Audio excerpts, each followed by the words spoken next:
In this century, great strides have been made toward the goal of subverting our republic into a democracy. The foremost tactic of the subverters is subversion of language. By calling America a democracy until people thoughtlessly accept and use the term, the totalitarians have obscured the real meaning of our principles of government. That is a summary of my report on a constitutional republic, not a democracy. Welcome back to Notify America. We have multiple pressing stories to get to. Stories that include a fiery evidentiary hearing down in Fulton County, Georgia, as the DA down there, Fani Willis, she faced the music yesterday in court in front of a judge, live on national television, and appeared to accidentally admit to campaign finance fraud. The entire hearing was a complete mess. Hilarious, but a mess. Admitting to her love affair with her married lead attorney. We have the footage. Also, Trump-hating billionaire George Soros is now in control of 235 radio stations after purchasing the debt of America's second largest radio broadcaster, all while the 2024 campaign season begins heating up. Also, Iran gets ready to launch military operations in Antarctica. And more stories from around the world that are important. But before we get started, thank you for liking and sharing these videos. It really helps me out. And consider subscribing to the channel so you don't miss these daily updates. America's second largest radio broadcaster is about to emerge from bankruptcy with a new shareholder, Soros Fund Management. That's according to Bloomberg, who says the Trump-hating billionaire, George Soros, and his son have gobbled up $400 million of Odyssey's debt. That's the name of the company, Odyssey. The radio broadcaster owns 235 radio stations in 48 different media markets in the U.S., the largest radio broadcaster in the country behind iHeartMedia.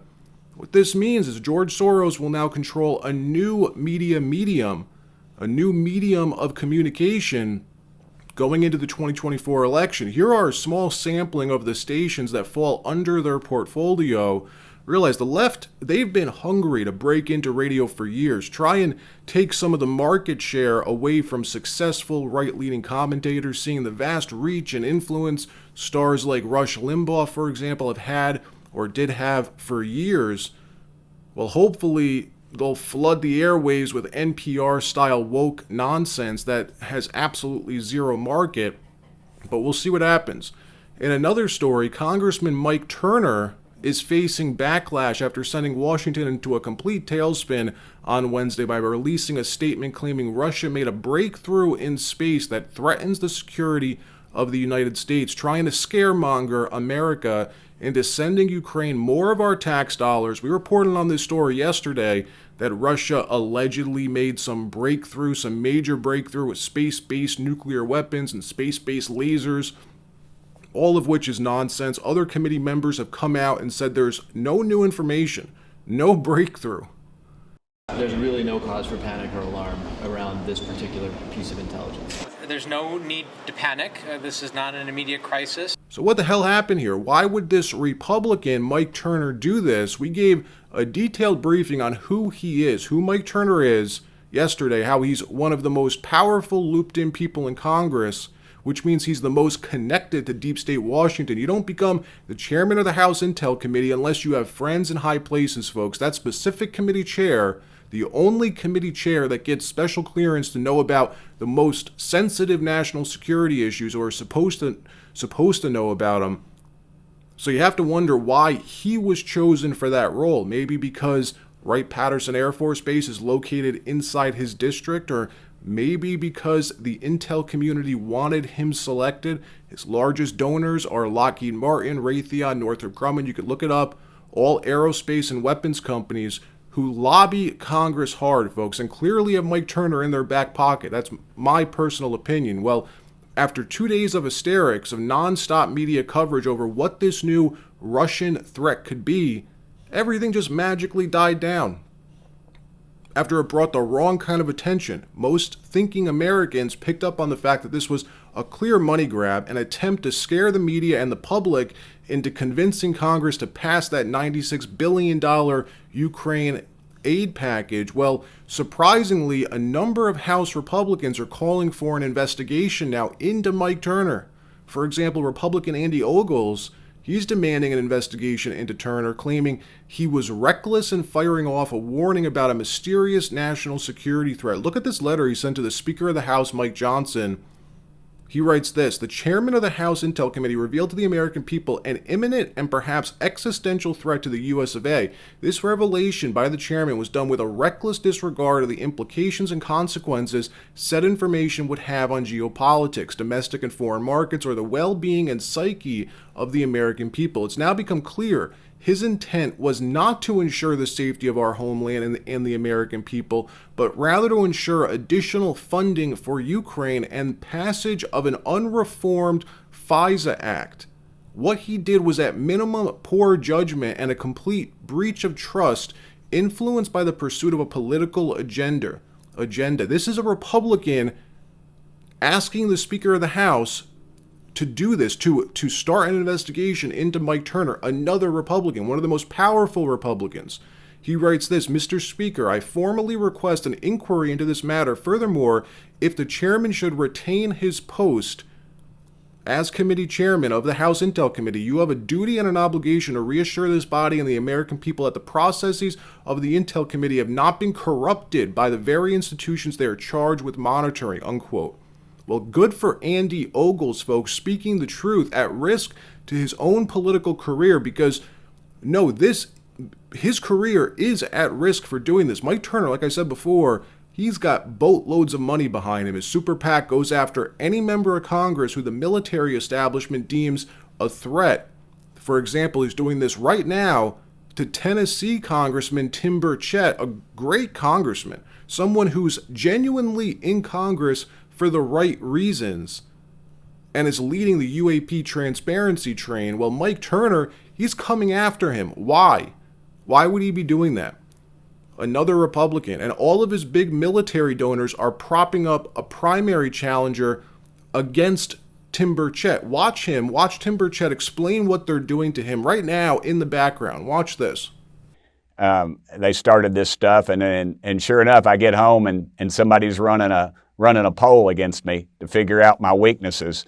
And who do you think's doing that? So, and I fully expect this to be an issue on the ballot next time. I mean, me being on the ballot as well, that would be, they're going to be running that against me. But I don't think they're going to get anywhere with it, because I think they're still driving around in their 72 Vegas and their blue leisure suits with their zip-up dingo boots listening to an 8-track tape player. I think they're a little bit behind the times right now. Who do you think, I'm interested, who do you think did that? Who do you think's coming after your seat for your willingness to talk about this? I think it's probably one of three people. I don't know, maybe any of those people that you mentioned, and there's some that there's others too. I mean, you figure they've got unlimited funds, and that's what scares me about the whole thing. They have unlimited funds where they could literally buy a seat in Congress, which I know that'd be naive of me to think that that's never happened in the past, but in Tennessee we are fairly independent people, and that bothers me a great deal. Well, it's just interesting, I mean, that they're willing to go to that effort. You'd think they say, oh, Burchett, he's crazy, he believes in UFOs. But they're very threatened by this, which tells you that they've got something to hide that implicates them. In another story, a funny story, Fulton County DA Fani Willis was forced to testify under oath at an evidentiary hearing yesterday, live on national television, along with her romantic partner, Nathan Wade, the same man who she selected to lead the prosecution into Donald Trump, the largest RICO case in the history of this country. Now, before we start, let me just say this is like a tough segment to do because there's just so much content here. I don't even know where to begin. So much happened yesterday with this. It's like content overload. Well, let's just start with the far right-wing conspiracy outlet, MSNBC, and their legal expert who summed up to their audience what was happening in the courtroom yesterday. This was in the middle of the hearing, by the way, after Nathan Wade admitted to getting some Fanny during his marriage while he was still married, and it turns out he lied about it. Watch this. The legalese fool you. This is epic. This is monumental. If things are going in the direction we think, Fani Willis lied to the court, it's game over for her. She will be disqualified. If they had a relationship prior to when they represented to the court, it's a huge deal. I can't overstate it. And do you feel the same way, Charles, based on the testimony of what we just heard? And we just learned Nathan Wade, who is the special prosecutor in this case, walked in the courtroom. He is being sworn in to testify now about this issue and his relationship with Fani Willis. Let's listen. And you know you're in trouble, right, when MSNBC starts telling their audience that it's over for the Fani. No more Fani, you are cut off from the Fani. But in all seriousness, here's the banger of a moment when Fani Willis admits under oath to what appears to be campaign finance fraud, saying she had huge sums of cash in her house because she took some from her campaign, she said, or during her campaign. Watch what she said. Play the clip. But I always have cash at the house. That has been, I don't know, all my life. If you're a woman and you go on a date with a man, you better have $200 in your pocket. So if that man acts up, you can go where you want to go. So I keep cash in my house. And I don't keep cash as good in my purse like I used to, because I don't go on many dates. But when you go on a date, you should have cash in your pocket. So my question was, where did that cash originally come from, if it didn't come out of the bank? Cash is fungible. I've had cash for years in my house. So for me to tell you the source of when it comes from, when you go to Publix and you buy something, you get $50, you throw it in there. It's been my whole life. When I took out a large amount of money on my first campaign, I kept some of the cash of that.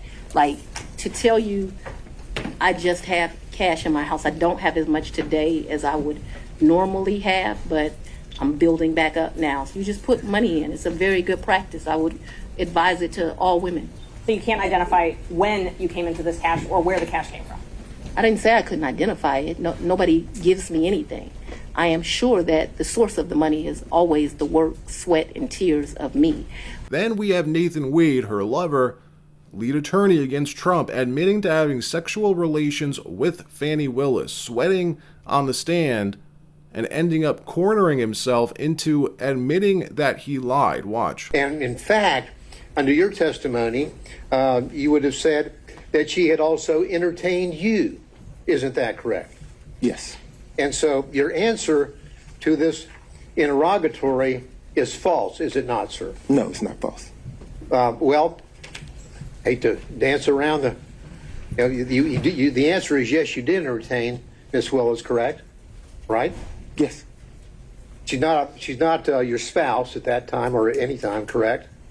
That's correct. She's not related to you by blood or marriage, correct? That's correct. But you entertained her, right? Yes. And during the course from your marriage, the period of time up to the present, so the answer would have been, yes, I did entertain somebody. So again, there's hours of this footage. Big takeaway, though, it shows the type of people who somehow manage to get themselves into positions of power are so far over their heads, they end up getting possibly disbarred over it. We'll see what happens. And we played at the beginning of the segment MSNBC's legal expert, right, admitting during the testimony while all this was going down that it's game over. They have appeared to lie to they appeared to have lied to the court. Well, of course, that was in the moment, right? Never admit defeat, though. After everything ended, instead, the news outlet MSNBC has to tie themselves into knots after the hearing, dishing up like an evening of state propaganda to their audience. Watch this. Lisa and Catherine, I mean, that's how we knew we were in for something. Do you think she's pulled this back? I mean, there's been some criticism about Nathaniel Wade and Nathan Wade, the way that he testified, seemingly cagey at moments, not really being able to recall a lot. She's had a very sharp memory.